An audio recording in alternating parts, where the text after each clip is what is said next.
Welcome, everyone, to another exciting edition of LEG TV. It's your commissioner, John David Brake. We've got a lot to cover as week one is in the books and lots of surprises. Let's go to the scores from week one. Here's the biggest surprise of all to everyone except for Austin Stoll. He got two surprises last week. Nick Shook with the huge win, scoring the most points in week one. 219 points versus Party Like a Gronkstar, only getting 152. Patrick Mahomes, 50 points. A.J. Brown, 30 and a half. Jonathan Taylor, 32 and a half. An unbelievable blowout from Nick Shook, getting his first win of the year. Insane Ground Posse looks strong with some running backs upsetting the defending champion, the defending three-time champion, Austin Stoll. A lot of duds for the Stolster over there, looking like the Dallas Cowboys as Joe picks up the win. And the second biggest score, Mick, Barton, Ebenezer Scrooge is here, 193 to 145 over Jason Servos. Some big performances from Devontae Adams and Travis Kelce. And A.J. Dillon had himself a game, was the only viable running back for the Packers, unfortunately for me. How about this come from behind victory going into Monday Night Football? David McCready looked like he was going to get blown out thanks to a huge performance from Josh Allen on Thursday night for Dahlgren's Clock Gobblers. But he comes back and he wins it and he takes the win late Monday night, 148 to 146. Thanks to Noah Fant only getting a couple points and Jamal Adams getting a couple points. But it's all he needed to get the victory over Dahlgren. Avalos picks up the victory over Jabril Soul, 169 to 153. And Dave Plow with a narrow victory, just 4 points over Mecha Godzilla. Even though Joe Burrow threw like a bunch of interceptions, it was still enough to overcome Justin Jefferson's monster game and Saquon Barkley's monster game for Nesson. So a lot of defensive help there for Plow too. Minkah Fitzpatrick, 25 points. That was more than Aaron Rodgers, Brandon Ayuk, and Kyle Pitts and Rashad Penny put together. That's right. Minkah Fitzpatrick outscored Allen's about four of their offensive starters with just one defensive player. So that was an upset victory as well. So a lot of surprises going on here. Still a little bit too early to hit the panic button on a lot of players, a lot of injuries. We're going to cover next week in a very special episode, broadcasting live from Austin, Texas. But let's go ahead and go to this week's matchups for week 2 in LEG.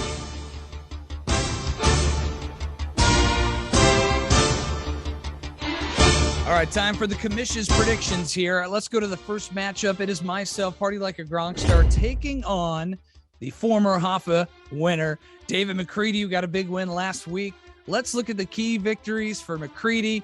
He's going to need Matt Stafford to produce. We can't have him put up another 11-point game if he wants to win. And Mike Evans has to show up as well. Is Tom Brady already ready to retire? We don't know.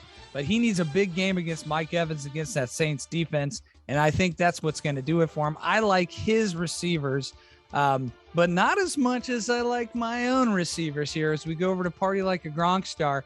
Stephon Diggs, monster game on Thursday night. Will that continue against the Titans? And now Mike Williams getting thrusted now to the official number 1 slot, as it looks like Keenan Allen will not play on Thursday night as they take on the Kansas City Chiefs. That should be an absolute shootout. What it really comes down to is who's running backs versus whose receivers are going to win. I like his running backs better than mine, with Derrick Henry for McCready and also Devin Singletary against the Titans for McCready. But I like my receivers better. And really, this game is going to be a lot closer than it predicted. It's supposed to be a 14-point win for Gronkstar, but I think it's going to be a lot closer. And I'm actually going to pick McCready to win this one. I think McCready pulls up another late upset on Monday night, throwing the commish to 0-2. Let's go to the next matchup. Avalos ready and Joe Murdoch facing off. It's Insane Ground Posse versus McLaurin F1. This is also predicted to be a pretty close game. And for Joe, again, it's all about the running backs. Let's look at Najee Harris first is the big focal point because he may not play against the Patriots on Sunday. So what will that look like? Also, Leonard Fournette is getting the start for Joe. Only projected to score 16 points, which is a lot for Leonard Fournette against the Saints. And then Javonte Williams. What a disaster that Monday night game was. He needs these guys to produce, especially he needs something for Najee Harris because he's probably not going to play, although a lot of people are saying it's not as bad as you think. But then there's another camp saying it's a high ankle sprain, which could be bothersome for quite a while. Let's go look at Avalos ready, who might have one of the MVP candidates in the league, Justin Herbert. I like him a lot better than I like Jalen Hurts, even though Hurts can throw up some points. But it really comes down to Justin Herbert and his big stud, Jamar Chase. That is what I'm looking at for the keys to victory for Abby to win. Those have very, very high ceilings.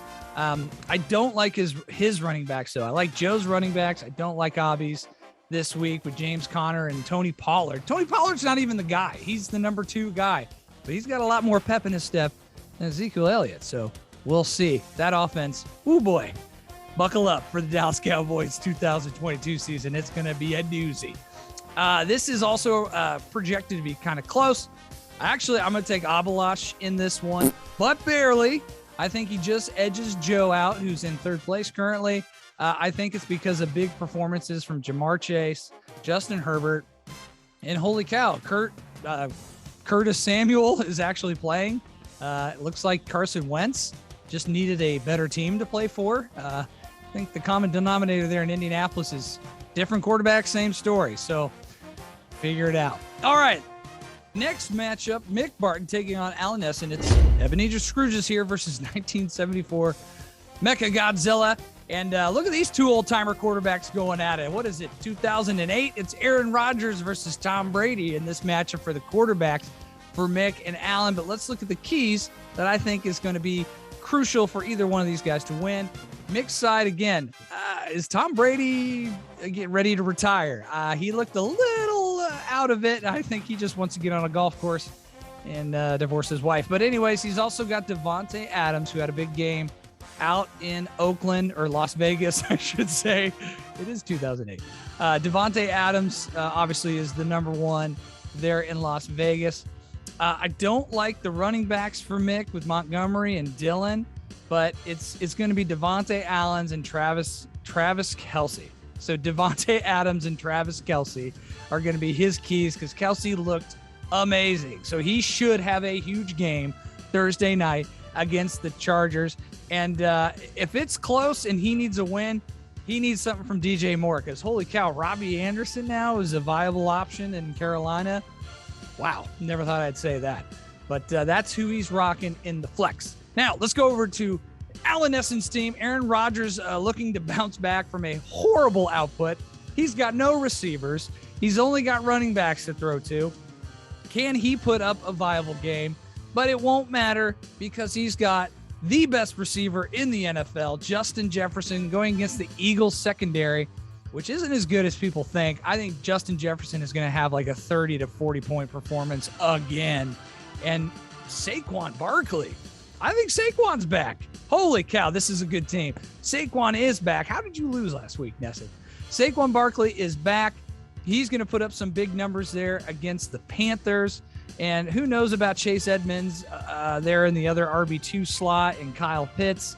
Not too sure. And I don't like the flex with Penny for Allen with the flex spot against the 49ers. So it's really Justin Jefferson, Saquon Barkley. And the key is if Aaron Rodgers can put together a decent ball game. So based on that, I got to go Nesson over Mick this week. I think Rodgers bounces back, finds some end zone, gets in touch with his receivers, and they get in sync. And then there's going to be monster games from Justin Jefferson and Saquon Barkley, who's a candidate for a comeback player of the year. All right, let's go over to the Clock Gobblers versus Modellovirus. Johndahlgren versus Jabril Soul. This is 1 point victory predicted for Dahlgren. So again, a very tight prediction from Yahoo. For Dahlgren, it's Josh Allen. It's the Josh Allen show. It's seemingly justified taking him very early in this year's draft. It Didn't really pay off because he still lost. But the rest of the team is a little shaky here. I do like Austin Eckler in the running back position. I think him and Joe Mixon are going to kind of cancel each other out as far as points go. Joe Mixon playing for Jabril's team. And then what's Ezekiel Elliott going to do? They're just going to stack the box against the Cowboys. That's not a good matchup. And Mark Andrews, he eventually will get there back to producing top points. Seems like Lamar Jackson was on all cylinders late in the game to everybody else except for Mark Andrews, but he put up a kind of nice game. And I like the tight end. I give the tight end advantage definitely to Dahlgren. Now, if we go over to Jabel's team, the aforementioned Lamar Jackson, huge game. Probably going to have another huge game against the Dolphins. Now, I'm looking at that. Here's a big problem, though. CeeDee Lamb is the one and only receiver in Dallas, and now they don't have their quarterback. So what is going to happen for the Dallas Cowboys? Man, this is going to be awesome to watch. Scary Terry there now with Carson Wentz. Looks like he's got a quarterback that can get him the ball. I never thought I'd say that. And DeAndre Swift had an awesome game. He's going to continue to get the points, but Jamal Williams is kind of taking some goal line carries from him. So keep that monitored. I still think DeAndre Swift at least is going to score 15 to 20 points easily. I don't like Knox at the tight end. And Gabe Davis, what a great flex play against Antonio Gibson for Dahlgren. I'm going to give the edge to Jabel. I think it's going to be close again. These are really even matchups, really even teams. I like Jabel winning this week 170 to 169 over Dahlgren. All right, here's a very crucial matchup for the defending three-time champion Austin Souls Backstreet Boys taking on Rakia Biachaz from David Plow. David Plow is 1-0 and in fifth place. I think that's the highest ranking he's ever had in this league. They're squaring off against each other. Austin is favored to win by 6 points here. And let's look at the keys for both teams, which is why I think Austin's going to win and rebound this week. Unfortunately, Russell Wilson is not going to have another game like he did on Monday night. They're going to figure it out in Denver. What a dumpster fire that was. But I like Russell Wilson to at least get 30 to 35 points this week and stack that with Courtland Sutton. I think they're going to hook up a few times against that Houston defense. And Deebo Samuel, now that Jeff Wilson is the starting running back and Elijah Montgomery is on IR, looks like Deebo is going to go back to that wide back role and get a lot of touches there in the backfield and in the air. I like for him to have a really big game against Seattle. Dalvin Cook, not a great start. He could produce, but it's really Clyde Edwards-Helaire. That was a huge game for him, and then they just went away from him. So who knows what's going to happen there. But again, I think it's the Wilson, Courtland Sutton stack that's going to be a big play for Austin. And then who knows, the ball spread around so much in Kansas City. Is Juju going to produce in the flex? That's a pretty good flex spot, but it's a high ceiling and a very low floor in that offense with Patrick Mahomes just throwing it around, putting up video game numbers. Let's go over to Plow's team. Joey Buckets, not going to throw 4 interceptions this week. He's taking on Dallas. Oh, boy. Dallas is in trouble. Every time I said Dallas, I'm just going to talk about how bad they are. I do like Christian McCaffrey to also have a better game against the Giants. That's going to be an interesting one, McCaffrey versus Saquon. McCaffrey, I think he's going to at least get 25 points. They just need to throw him the ball. Just give him the ball. That's all you have to do. Nick Chubb, here's an interesting development. Nick Chubb does not look like the top running back in Cleveland. Kareem Hunt, whoo, that's a heck of a pickup right there for someone that wants another team and another contract elsewhere. I don't like the tight end for Plow or the flex play with Carter at running back. So that's why I'm giving Austin Stoll the advantage here. I think he wins this one actually pretty easily, even though Joey Burrow might put up a 40-point game. I'm going to give him the edge to win about 168 to 160, like an 8-point win. All right, let's go over to the final game of this week. Nick Shook, the number 1 scoring team, 1-0. My goodness, this team looks dangerous after week 1, but we'll see if it's an overreaction or not. He is taking on Jason Servos' Smarmy Bastards. Again, Shook predicted to win huge in this week. Not sure who Jason's going to go with at quarterback. That's the real question here. Is he going to go Trevor Lawrence? Because he had Dak Prescott, and Dak Prescott is done for a while. So this is going to be kind of hard to decide how he's going to react depending on who he puts in the QB slot. But Jason does have Cooper Kupp. Cooper Kupp had an amazing game on Thursday night to open the season. He'll get his points. Jerry Jeudy could be very boomer bust for Denver. He's taking on Houston. I think he'll rebound and have a good game. Same with Alvin Kamara. Alvin Kamara just needs the ball. I don't know what they're doing in New Orleans. They're just handing Taysom Hill the ball for some reason. They got Alvin Kamara. Now, he's been hurt a little bit, but I like Alvin Kamara this week against the Tampa Bay Buccaneers. A stingy defense, but I think they're going to get a lot of touches to him. Boy, there's a big committee in Eagles backfield. Miles Sanders, what's he going to do? I really don't like Miles Sanders against the Vikings this week, or Zach Ertz at tight end. Hollywood Brown in the flex, maybe. You're taking on Nick Shook with Patty Mahomes, who threw 5 touchdown passes against whoever they played last week. He's taking on the Chargers on Thursday Night Football.